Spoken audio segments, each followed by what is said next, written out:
पकड़ करके ये देश विरोधी, देश में सांप्रदायिक जहर फैलाने वाली जो पार्टी है, आरएसएस है, उसकी जो सरकार है, उसको कान पकड़ के हम लोग गति रहे हैं। अपनी पार्टी और परिवार के खिलाफ जिस तरह से लगातार तेज प्रताप यादव विरुद्ध चल रहे हैं, एक बात स्पष्ट लग रही है कि तेज प्रताप यादव के खिलाफ जल्द ही कोई बड़ी कार्रवाई हो सकती है। पार्टी के राष्ट्रीय उपाध्यक्ष शिवानंद तिवारी की माने तो ऐसा जरूर होगा। शिवानंद तिवारी ने संकेत दिए हैं कि पार्टी तेज प्रताप यादव के विरुद्ध अनुशासनात्मक कार्रवाई जल्द ही करेगी। उन्होंने बताया कि तेज प्रताप यादव का पूरा मामला आरजेडी के राष्ट्रीय अध्यक्ष लालू प्रसाद यादव के संज्ञान में दिया जा चुका है। उनके अनुशासन पर लगातार उनकी नजर है। राजद में एक अनुशासनात्मक कमेटी भी बनाई गई है, जिसका काम यही सब घटनाओं को देखना है। अगर तेज प्रताप यादव ऐसा कुछ करते हैं जिसके तहत वो पार्टी विरुद्ध करार की दिए जाते हैं, तो उनके खिलाफ एक्शन लिया जाएगा।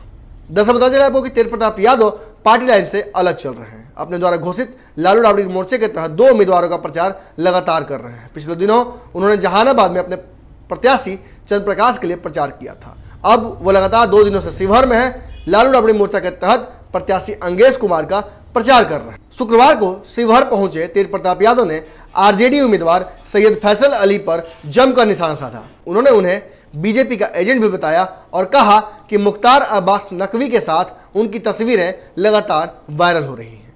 यहां बाहरी प्रत्याशी नहीं चलेगा। उन्होंने लोगों से अंगेश को जीत दिलाने की भी बात कही। ज्ञात हो कि जो आरजेडी के प्रत्याशी हैं, उनके खिलाफ अंगेश वहां से चुनाव लड़ रहे हैं। तेज प्रताप ने खुद को बागी कहने वाले को करारा जवाब देते हुए कहा कि वे लालू के बेटे हैं और उनमें लालू का खून है। राजद उनकी पार्टी है और उसमें वे बागी कैसे हो सकते हैं। तेज प्रताप ने यहां तक कहा कि अगर लोगों को लगता है कि मैं बागी हूं तो मुझे बागी ही माने, क्योंकि लालू यादव भी गरीबों दलितों के लिए लगातार बागी हुए थे। आज बागी होने का ही नतीजा है कि लालू यादव जेल में है और नीतीश कुमार बिहार की सत्ता के शीर्ष पर। लालू यादव अगर बागी हैं तो तेज प्रताप यादव भी बागी हैं। इतना ही नहीं, उन्होंने ये भी कहा कि जिस तरह से लालू यादव की राजनीति को मैं आगे लेकर बढ़ रहा हूं, लालू यादव का एकमात्र वाहक मैं हूं। इसके बाद सबसे बड़ी बात यह होती है कि जिस तरह से पार्टी में उनके अब स्वर उठ चुके हैं कि तेजस्वी यादव पर प्रेशर बनाया जा रहा है। अगर बात की जाए तो फातमी ने भी 2 दिनों पहले यह बात कही थी कि क्यों अपने भाई के ऊपर एक्शन लेने से डर रहे हैं तेजस्वी यादव। ऐसे में अगर तेजस्वी यादव पर तेज प्रताप यादव इतना खुला चैलेंज कर रहे हैं तो जल्द ही राजद में कोई बड़ा रिएक्शन या एक्शन लिया जा सकता है। कम से कम शिवानंद तिवारी की बात माने तो ऐसा तय है। 2 चरणों का जो हम लोगों को हमारा आकलन है, उसके बारे में हम लोग शेयर करें बातचीत। और सिर्फ बिहार का ही नहीं, देश भर में जो 2 चरणों का चुनाव हुआ है, उससे बिल्कुल स्पष्ट संकेत मिल रहा है कि दिल्ली में मोदी जी की सरकार दोबारा नहीं बनने वाली है। ये लक्षण भी बता रहा है। प्रधानमंत्री जी जिस तरह की भाषा बोल रहे हैं, हमारे यहाँ के मुख्यमंत्री जी जिस तरह की भाषा बोल रहे हैं, उससे बिल्कुल उससे बिल्कुल स्पष्ट लग रहा है ये हताशा की भाषा है। जो मीडिया का भी आकलन है, जो लोग पहले और दूसरे चरण के मतदान में जहाँ जहाँ मतदान हो रहा था वहाँ गए, उन लोगों से भी जो हम लोगों की बातचीत हुई, उससे भी जो निष्कर्ष निकला वो बता रहा है कि माने कोई भी एक सीट दोनों चरणों में मिला के 5, 4, 9 में कि जीत ही जाएगी एनडीए अमुक सीट, ये कोई बता पाने में असमर्थ है। उसी तरह से उत्तर प्रदेश में जो चुनाव हुआ, पहले और दूसरे चरण का चुनाव, ये पश्चिमी उत्तर प्रदेश में हुआ, जो भारतीय जनता पार्टी का पिछले चुनाव में समझिए कि 100% जो है सीटें उनको मिली थी। अभी CSDS वगैरह का माने मतदान के बाद जो सर्वे हुआ है, वो सर्वे बता रहा है कि वहाँ कुल मिला जुला करके जितने सीटों का चुनाव हुआ है, जितने सीटों पर चुनाव हुआ है, उसमें अधिकांश सीटों पर भारतीय जनता पार्टी हार रही है। और उसका नतीजा है कि पूरे चुनाव को कम्युनलाइज करने के लिए सांप्रदायिक आधार पर आगे आने वाले चुनावों को सांप्रदायिक आधार पर ध्रुवीकरण करने के लिए भोपाल में प्रज्ञा ठाकुर को उम्मीदवार जो है बनाया गया। अब भला बताइए, यानी कितने नीचे स्तर तक ये लोग उतर सकते हैं वोट के लिए, ये उसका एक नमूना है। प्रज्ञा ठाकुर आतंकवाद के मामले में वो अभी उनकी सुनवाई हो रही है, मेडिकल ग्राउंड पर जेल से बाहर हैं।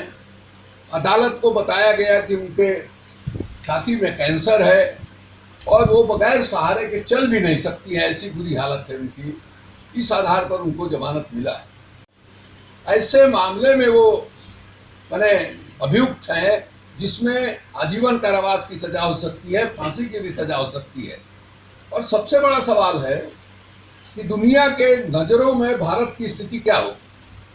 हम जो दावा कर रहे हैं दुनिया के पंचायत में कि हम आतंकवाद के शिकार हैं, हम आतंकवाद का मुकाबला कर रहे हैं, हमारा पड़ोसी देश पाकिस्तान आतंकवाद को प्रश्रय दे रहा है, इसका प्रज्ञा ठाकुर को उम्मीदवार बनाने के बाद हम क्या जवाब देंगे दुनिया को। और पाकिस्तान को हमने मौका दिया कि वो हमको चिढ़ाए, वो कहे कि हाँ साहब, माने गांधी के देश में एक गांधीवादी को आपने उम्मीदवार जो है बना दिया।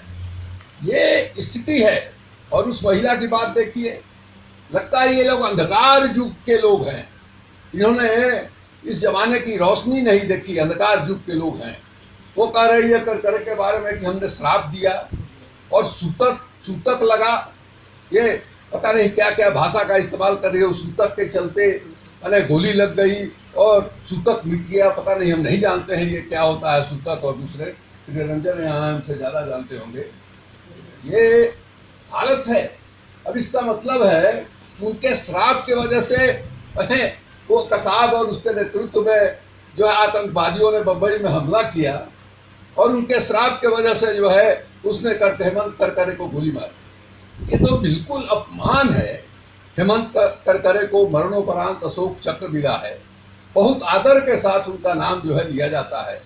हमने देखा आज महाराष्ट्र के मुख्यमंत्री जो भारतीय जनता पार्टी के हैं, देवेंद्र फडणवीस जी, उनका भी बयान आया है और कह रही हैं अब जब देखा कि मामला बिगड़ रहा है तो उनसे कहा कि कहलवाया गया कि मैं बात को वापस लेती हूँ। अरे मुंह से निकली हुई बात और कमान से निकला हुआ तीर वापस नहीं होगा। वो तो आपने जो बोल दिया वो जग जाहिर हो गया। तो ये लोग मैंने शहीदों की बात करते हैं और इस तरह से शहीदों का अपमान जो है करते हैं, सिर्फ इसलिए कि सांप्रदायिक आधार पर जो है ध्रुवीकरण हो। इनमें हिम्मत नहीं है कि पार्टी के किसी पॉलिटिकल नेता को हम जो है भोपाल में अपना उम्मीदवार बनाकर खड़ा करें। जो रिपोर्ट आ रही है मीडिया की, उसके अनुसार शिवराज सिंह चौहान नहीं तैयार हुए, उनको भी कहा गया। उमा भारती जी को कहा गया जो मध्य प्रदेश की मुख्यमंत्री नहीं है, भाई आप लड़िए, वो भी लड़ने के लिए तैयार नहीं है।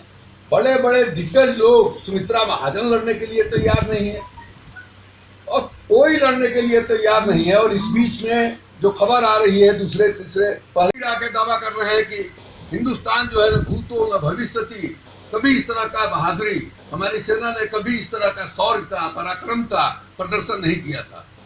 उनको मैंने 1971 का इतिहास मालूम है कि नहीं। पाकिस्तान से अनेक बार नहीं, हम 3-3, 4-4 युद्ध लड़ चुके हैं। अगर आप 48 के को जोड़ दीजिए तो 48 में, 65 में, 71 में, आप कारगिल को भी शामिल करना चाहते हैं तो कारगिल को भी समझ कर 4-4 बार हम लोगों ने हराया। इनका जवान जो है वो चीन से क्यों नहीं खुलता है। नए भारत सरकार ने कोशिश किया कि जो यूनाइटेड नेशन का जो सुरक्षा परिषद है उसके जरिए हम अजहर मसूद को वैश्विक आतंकवादी घोषित करा दें। चीन ने वीटो लगाया और एक बार नहीं 3 बार 4 बार वीटो लगाया। क्यों नहीं नरेंद्र मोदी चीन के खिलाफ बोल रहे हैं, चीन के खिलाफ आवाज क्यों नहीं निकल रही है। चीन के खिलाफ चीन का प्रधानमंत्री आता है तो उसको बैठा के झूला झूलाते हैं। यह 56 इंच वाले झूला झूलाते हैं और मुंह से जवाब नहीं निकलता है। और जिस पाकिस्तान को 4-4 बार हम हरा चुके हैं, जिस पाकिस्तान को हमने 2 हिस्से में बांट दिया, उस पर जो है छाती ठोक रहे हैं। ये पाकिस्तान की बात नहीं कर रहे हैं। तो दरअसल ये हिंदू मुसलमान के आधार पर वोट को पोलराइज करना चाहते हैं। इनके पास दूसरा कुछ नहीं है। पोलराइज करके ये फिर से मनुवादी तानाशाही को इस देश में कायम करना चाहते हैं। लेकिन बिहार जो है धरती है गांधी की, गांधी के संघर्ष की धरती है। लोहिया के जयप्रकाश नारायण और कर्पूरी ठाकुर के संघर्ष की धरती है। ये धरती जो है कहीं से इजाजत नहीं देगी कि आप संविधान को तिरांजलि देके, लोकतंत्र को तिरांजलि देके यहाँ मनुवादी शासन, मनुवादी तानाशाही इस देश में स्थापित कीजिए। नहीं होने वाला है। उत्तर प्रदेश, बिहार और झारखंड होकर के रास्ता जो है प्रधानमंत्री के कुर्सी तक जाता है। 2014 में इसी रास्ते से नरेंद्र मोदी जो है प्रधानमंत्री के कुर्सी पर पहुंचे थे और हम महागठबंधन और राष्ट्रीय जनता दल को पूरा भरोसा है कि यहीं से बिहार, यूपी और झारखंड के लोग ही मिलकर के कान पकड़ करके ये देश विरोधी, देश में सांप्रदायिक जहर फैलाने वाली जो पार्टी है, आरएसएस है, उसकी जो सरकार है, उसको कान पकड़ के हम लोग गति से उतारेंगे। जो हमारे फीडबैक मिल रहा है उसके आधार पर ये लग रहा है ये लोग बुरी तरह हारने वाले हैं और इसीलिए ये सब कुछ हो रहा है। आज प्रधानमंत्री जी बिहार में थे, हमारे मुख्यमंत्री जी भी उस मंच पर मौजूद थे। हमको कभी कभी तरस होता है नीतीश कुमार पर। अब 2014 के चुनाव को याद कीजिए। 2014 में नीतीश कुमार का क्या तेवर था और किस अंदाज में वो नरेंद्र मोदी पर हमला कर रहे थे। और उस समय जब भारतीय जनता पार्टी के साथ उनका अलायंस अभी हो रहा था, 17 सीट पर चुनाव हुआ, उस दरमियान दावा किया गया कि भाई पूरे देश में तो चुनाव होगा नरेंद्र मोदी के चेहरे पर, लेकिन बिहार में चेहरा नीतीश कुमार का होगा। ये जो है बार बार कहा गया। उनके लोगों ने दावा किया कि महागठबंधन ने भी चूंकि उनको अपना मुख्यमंत्री बनाया था, उन्हीं के चेहरे की वजह से महागठबंधन को भी वोट मिला। अब हम देख रहे हैं पिछले 3-4 दिनों से उनके भाषण को देखा जाए तो एक परिवर्तन आ रहा है। अब अपने काम पर नहीं, नरेंद्र मोदी के नाम पर वोट मांग रहे हैं नीतीश कुमार। ये उनकी हैसियत हो गई है, दया के पात्र हैं। वो आदमी जो अभी कुछ दिन पहले तक जिसको देश के लोग नरेंद्र मोदी का विकल्प मानते थे, आज जो है नरेंद्र मोदी का कसीदा काट रहा है। ये कह रहा है कि दुनिया में देश का नाम इन्होंने ऊंचा किया। ये कह रहा है कि आतंकवाद के खिलाफ पाकिस्तान को इन्होंने सबक जो है सिखाया। तो आश्चर्य है। हमारे प्रधानमंत्री को बहुत इतिहास के मामले में तो उन्होंने एक से एक ब्लंडर किया है, लेकिन जो हाल का इतिहास है, 40 बरस 50 बरस पहले की जो बात है, वो भी ध्यान में नहीं है। और हमको लगता है कि देश की जो युवा पीढ़ी है उसको भी इस बात की जानकारी नहीं है कि इस देश में 1971 में हिंदुस्तान और पाकिस्तान के बीच में युद्ध हुआ था, जिसमें पाकिस्तान एक देश से 2 देश में बंट गया था। और ये लोग विश्वास नहीं करेंगे कि उस लड़ाई में 93,000 पाकिस्तानी सैनिकों ने हिंदुस्तान के सैनिकों के सामने आत्मसमर्पण किया था। ये इस तरह का देश है। और उस समय इंदिरा गांधी जब पार्लियामेंट में जो स्टेटमेंट दिया था, उस स्टेटमेंट को देखिए। बहुत ही हमको लगता है 4 या 5 मिनट का भाषण था, जिसमें उन्होंने बताया कि क्या हुआ। कहीं से छाती नहीं पीटा, कहीं से ये नहीं कहा कि हम जो है दुनिया में सबसे मजबूत हैं, हमने ये दिखा दिया, हमने वो दिखा दिया। एक जो है पुलवामा में आतंकवाद की घटना को नहीं। बने न्यूज बिहार पर इसी तरह से खबरों का सिलसिला जारी रहेगा। और अगर ये खबर आपको अच्छी लगी हो तो शेयर कीजिए और इस चैनल को सब्सक्राइब कर लीजिएगा, तो बिहार की हर खबर आप तक दनादन पहुंच जाएगी। धन्यवाद। हमारे फेसबुक पेज को लाइक करें, ट्विटर पर फॉलो करें न्यूज़ बिहार लाइव, और साथ ही साथ हमारे यूट्यूब चैनल को सब्सक्राइब करें। सब्सक्राइब करने के बाद बेल आइकन दबाना ना भूलें। धन्यवाद।